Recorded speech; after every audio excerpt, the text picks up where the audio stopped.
और जहां सत्संग होगा वहीं पर मति सुमति बन जाएगी, जहां कुसंग होगा वो मति कुमति बन जाएगी। जहां सुमति तहां संपत्ति नाना, थोड़ा आवाज बढ़ा रहे, जहां सुमति तहां संपत्ति नाना, जहां कुमति तहां विपत्ति निदाना। इसलिए इस मति को श्रेष्ठ बनाना है तो क्या करो, सत्संग करो। किसका सत्संग? बोले ठाकुर जी का, अपने गुरु का। बदल जाओ तो नास्तिक भी आस्तिक बनता है। कब? बोले सत्संग करेगा तब। सत्संग की बहुत बड़ी महिमा है मैया। एक छोटी सी घटना याद आ रही, सुना दूं, सुनना। महाराष्ट्र का नाम सुने हो? महाराष्ट्र का? तो महाराष्ट्र में ना विट्ठलनाथ जी विराजमान है आज भी। उनको विट्ठलनाथ के नाम से पुकारा जाता है। तो एक मैया रहती थी जो भगवान विट्ठल से बड़ा प्रेम करती थी। क्या नाम था पता है उसका? जनाबाई। क्या नाम था? जनाबाई। नाम सुने हो? आहा, पढ़े उसके बारे में? जनाबाई का जीवन देखिए, कितना अद्भुत जीवन। सुनिए, जनाबाई क्या करती थी पता है? छोटी सी झोपड़ी बनाकर रहती थी। गौ माता की बड़ी सेवा करती थी मैया, और रोज उपले बनाते थे, कंडे, गोबर के कंडे, छेना जिसको कहते हैं।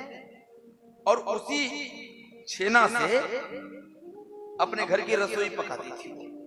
और कोई भी काम करे तो राम कृष्ण विट्ठल, राम कृष्ण विट्ठल। हर काम, झाड़ू लगाए तो, छेना बनाए तो, खाना पकाए तो, आग जलाए तो, सोए, हर समय क्या बोलती थी? राम कृष्ण विट्ठल। तो महाराष्ट्र में एक और भक्त थे जिसका नाम था नामदेव। नामदेव जनाबाई को प्रणाम करते थे इनकी भक्ति को देखते। छोटी सी झोपड़ी में रहती थी। एक दिन की बात है, जनाबाई के कंडे जो छेना था ना, उसको किसी ने चोरी कर लिया। और बेचारी गरीब थी, जब कंडे नहीं रहेंगे तो रसोई बनेगी नहीं, क्या करें? रोने लगी मैया, मेरे कंडे किसी ने चोरी कर लिए, खाना नहीं पका पाऊंगी, आज मैं अपने गोपाल जी को भोग नहीं लगा पाऊंगी। रोने लगी। तभी नामदेव वहीं से गुजर रहे थे। नामदेव ने रोते मैया को देखा, कहा, माँ आप रो रही हैं? बोले देखना बेटा नामा, क्या बात है मैया, क्यों रो रही हो तुम? बोले बेटा नामदेव, मेरे कंडे किसी ने चोरी कर लिए बेटा, और कंडे नहीं है तो मेरी रसोई बनेगी नहीं, तो मैं ठाकुर जी को भोग नहीं लगा पाऊंगी आज। तो माँ चलो आपके कंडे को ढूंढते हैं। बोले इतना बड़ा शहर है, कैसे ढूंढेंगे? और वैसे भी कंडे तो सब एक ही प्रकार के बनाते, छेना तो एक ही जैसा बनता है, उसमें कोई पहचान तो रहता नहीं कि मेरे हैं। बोले चलो ना मैया ढूंढेंगे। तो क्या किया, नामदेव जनाबाई को लेकर के घर घर जाते हैं, सबके घर, और छेना को उठाते हैं, कानों से लगाते हैं, फिर रखते हैं, लगाते हैं, रखते हैं, लगाते हैं। हर घर में ऐसा ही किया। एक बहुत बड़ा आदमी था जो महाराष्ट्र का सबसे बड़ा धनाढ्य व्यक्ति, उसके घर में गए और जैसे वहां पर भी जाकर के वही किया, कान से लगा के रखा। जैसे नामदेव ने कान में लगाया कंडे को, कहा मैया मैया बधाई हो। बोले कैसे? बोले आपके कंडे मिल गए मैया। ये कहा। बोले नामदेव तू यकीन के साथ कैसे कह सकता है कि ये मेरे कंडे हैं?